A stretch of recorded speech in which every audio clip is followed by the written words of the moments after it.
পুজোর সাথে সাথে নিজেকেও তৈরি করুন। নিজের মধ্যেই সবকিছু আছে, দরকার ভালো জিনিসটা বের করা, বললেন মুখ্যমন্ত্রী ডক্টর মানিক সাহা। মঙ্গলবার শহরের মহারানী তুলসীবতী স্কুল সংলগ্ন জ্যাকসন গেট এলাকায় একদন্ত সোশ্যাল অর্গানাইজেশন আয়োজিত রক্তদান শিবির এবং গণেশ পুজোর উদ্বোধন করেন তিনি। উপস্থিত ছিলেন সাংসদ রাজীব ভট্টাচার্য এবং আরো অনেকে। মুখ্যমন্ত্রী বলেন, আমাদের একটা প্রবণতা থাকে আউট অফ দ্য ওয়ে চলা।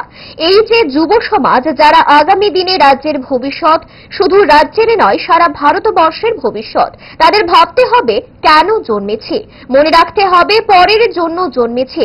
যখন এই বিশ্বাসটা চলে আসবে, তখন এমন কোনো ব্যক্তি বা যুবক নেই যে বলবে আমি পারবো না, আমার দ্বারা সম্ভব না।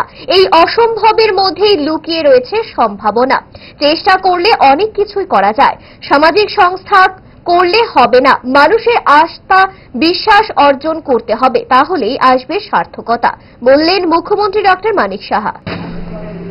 এবং কেউ, আমি বিশ্বাস করি, নিজের উপর যদি আস্থা আসে, সেলফ রিলায়েন্স যেটা, সেটা যদি আসে, কেউ আটকাতে পারে না। এবং আমি চাই যে আমাদের এই যে সামাজিক সংস্থার যারা যারা আছে, তারা এক একটা এই এলাকার বা এই ত্রিপুরার এক একজন অ্যাম্বাসেডর হোক, যে আমি আমার ভিতরে সব আছে এবং সেটাকে বিকশিত করার যে বিষয়, সেটা শিক্ষার মাধ্যমে হতে পারে, আর ডিগ্রি বা সার্টিফিকেট দিয়ে সে বিকশিত হতে পারে না, সমাজের দিকেও কিন্তু অনেক কিছু শেখা যায়। তো আমি এই কথাগুলো আমি বলছি যে এই কারণে যে অনেক সময় আমরা বিচ্ছুতি ঘটাই এবং শক্তি কিন্তু বিবেচনার উপর শক্তি অর্জন হয়। শক্তি কিন্তু নৈতিকতার মধ্যে শক্তি সঞ্চয় হয়, গায়ের জোরে পেশির আন্দোলনে কিন্তু শক্তি সঞ্চয় হয়।